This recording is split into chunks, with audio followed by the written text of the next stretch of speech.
So if you want to know my thoughts on the ship, embarkation, debarkation, the food, the activities, the drinks, then stay tuned. Come and get next to me. Tell me all your fantasies. See, life is like a movie, and I'ma show you things you probably never seen before. Welcome back. It's February here from February's Drakeations. If you haven't already, please go subscribe to our channel. We are on the road to 1,000 subscribers and we need you. So thank you so much to everybody who has already subscribed. Welcome back, and we're definitely happy to have you guys here. So right now I'm sitting at my son's school. I got about 20 minutes until he gets out, and I started thinking I never got to do a review on the Carnival Sunrise. So back in October, myself, my husband, and a large group of our friends took a couples cruise.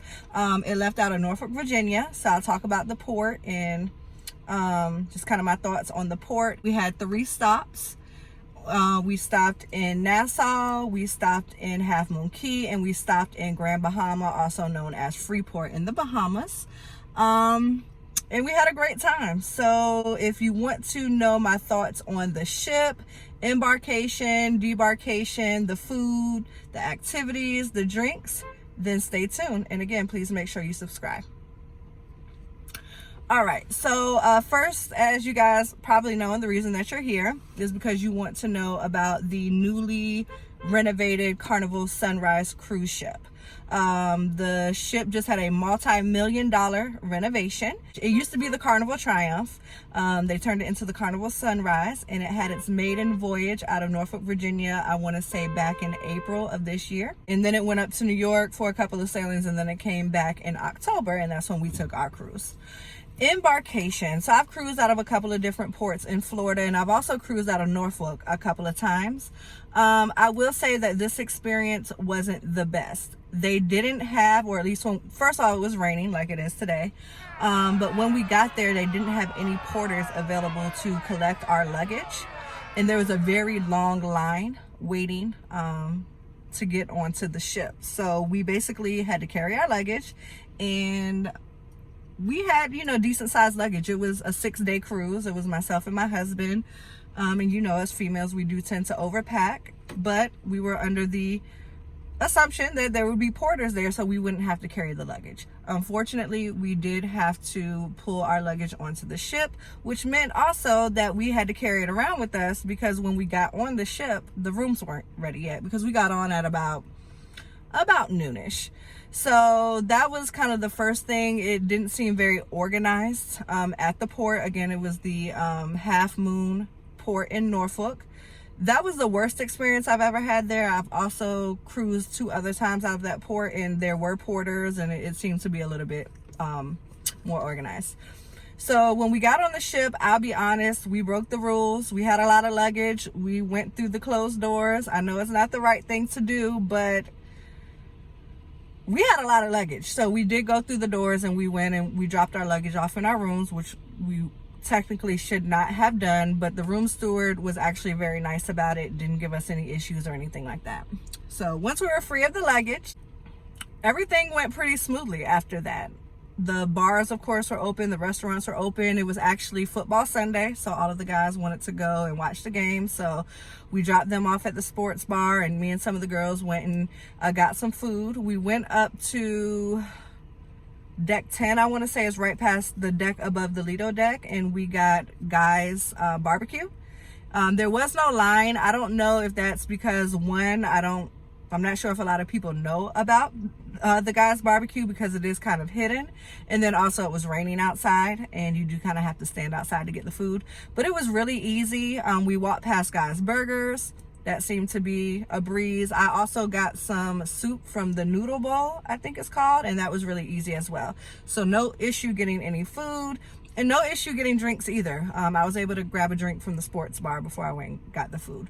So everything was smooth sailing. I guess we'll just continue with the food. I mean, food was pretty good throughout the whole trip. Nothing to write home about. I mean, the barbecue was good. We all know Guy's Burgers. I mean, it's a hamburger and french fries. That was pretty good. The noodle bowl was good. I only ate there once. Dining room, there were a couple of times where it seemed like the food took a while to get to us. But it was just your average dining room experience. Nothing really stood out to be special, but nothing really bad. But one thing I would recommend as far as food goes, we ate sushi 2 nights out of the cruise for dinner. And it just seemed to be a more relaxing, faster option than doing a 2-hour dinner in the dining room, especially after being out in port all day. You don't really feel like getting dressed up, and the prices were very affordable. So I want to say for both me and my husband, we each got sushi rolls. They also had a bento box you could choose from, which came with sushi and soup and a salad. Less than $30 each time, and it was actually really good. So I would definitely recommend that. We actually didn't really do breakfast, but some of my friends did. They said it was good. It was your average cruise breakfast. You could go to the buffet or the dining room. It was pretty much, your basic eggs, bacon, things like that, breakfast foods. My husband and I actually do the free room service for breakfast, just so we have, coffee and juice waiting for us in the morning.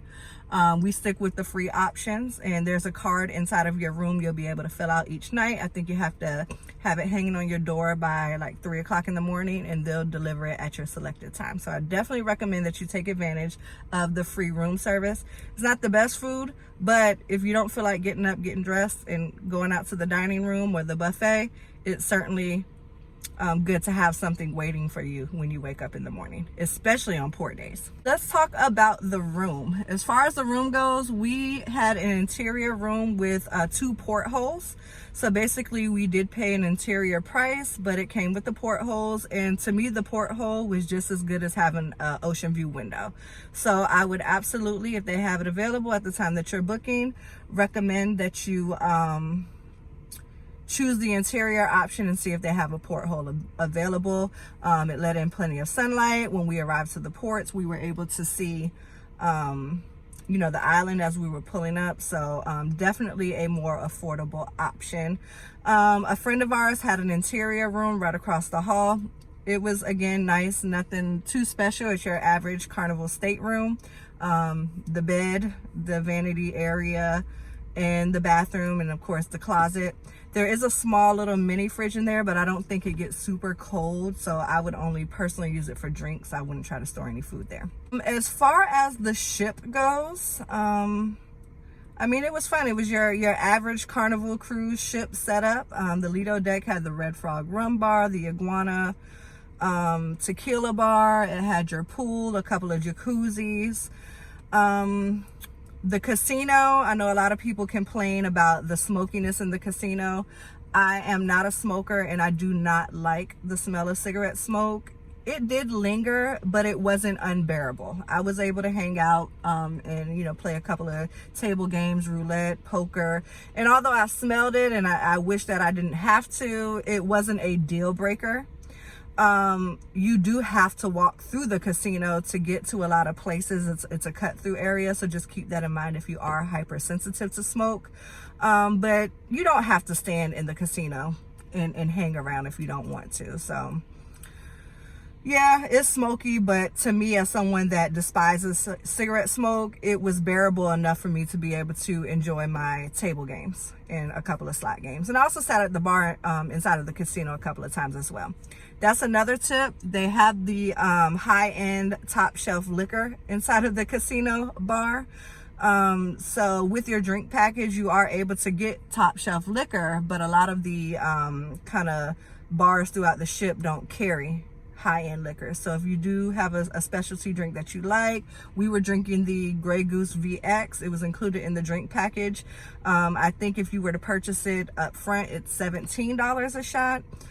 So we could only find that in the casino bar, but it was worth it. It was worth the trip to go go to the casino and get that drink of choice. Other than that, the entertainment was pretty good. We went to 2 comedy shows. We didn't have a hard time getting in, as long as you go maybe about 30 to 45 minutes before the show starts and get in line. You'll be fine getting a seat. That won't be a problem. We did go to the nightclub several nights, had a blast. No problem getting drinks at the bar, no problems on the dance floor.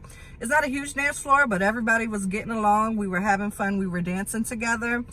The only thing I will say is we probably went 4 to 5 nights out of our 6-night cruise, and they were alternating 2 DJs, and they were good DJs. They were nice and everything like that, but they were playing the same songs over and over again, so I got kind of tired of hearing the same music.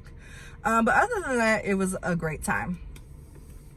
What else? Getting on and off the ship at the ports, no problem at all. No long lines, you know, nothing like that. So very easy. What else?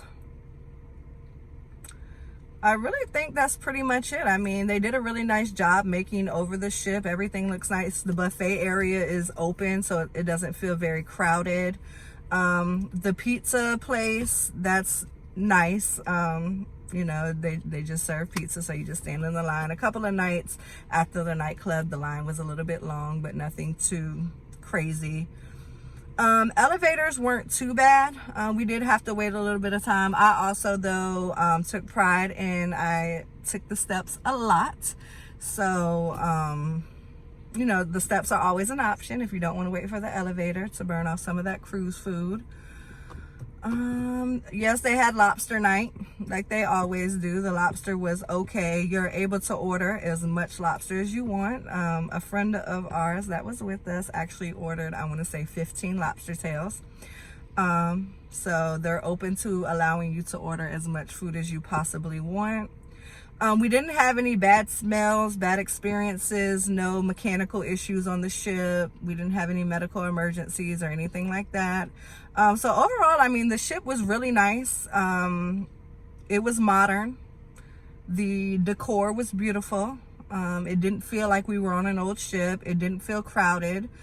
So I definitely recommend, you know, just trying it out for yourself. Form your own opinions, but I wouldn't let any of the bad opinions or the bad reviews deter you from trying the Carnival Sunrise. If it's in a close port that's closer to you, or a more affordable cruise, or if it's going to a port that you want to go to, the ship alone is not, it was a great ship. There was nothing wrong with it. It was very similar to other Carnival ships I've been on. I've sailed the Carnival Glory, the Carnival Sunshine, and the Carnival Splendor, and you wouldn't know the difference. So I would definitely say she's a great ship, and definitely sail her if you were thinking about it. As far as Disembarkation, I think that's what it's called, that wasn't too bad either. We did the self carry off, so we took our luggage with us, so when they called our floor, we were able to just grab our stuff and go. So I do think that made it a lot faster. There was a lot of congestion at the elevators on Disembarkation. There were a lot of people standing around. Every elevator was full, so we actually did just carry ours up. I think we got off on the 3rd floor and we were staying on the 1st floor. So yeah, that's gonna take a little bit of time. Unless you're willing to carry your luggage up or down the steps, that's going to be the fastest way to do it. But nothing, you know, we pulled into port, I want to say probably about 6:00 p.m.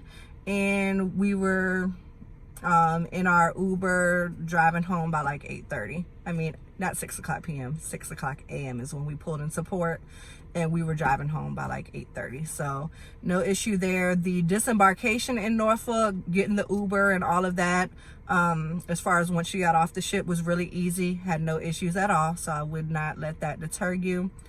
For people that aren't from the Norfolk area, there are a ton of hotels and parking garages in the area, so I don't want you to worry. You would definitely have somewhere to stay, probably even within walking distance of the port. And if you decide to drive into Norfolk from somewhere that's not super far, there is a parking lot that you can pay per day, and I want to say it's probably about $20 per day, but definitely an option as well. So yeah, I think that's pretty much it. We enjoyed ourselves. We're definitely looking forward to our next cruise. I would most certainly sail on the Carnival Sunrise again, and I would absolutely sail out of Port Norfolk again, being that that is the one that's closest to my home. So I get to save on the airfare. But if you have any questions or any comments, we're definitely more than happy to answer them for you. And if you have any tips for any future or any future Carnival Sunrise cruisers, please leave them in the comments below. Again, we appreciate the love and the support that you guys are showing our channel. Please, please, please subscribe, like this video, comment, and we actually vlogged our cruise. So if you want to see what we did on our trip, go ahead and check out our Carnival Sunrise couples cruise vlog. Again, thank you so much. You take care, and we'll see you in the next video. Bye.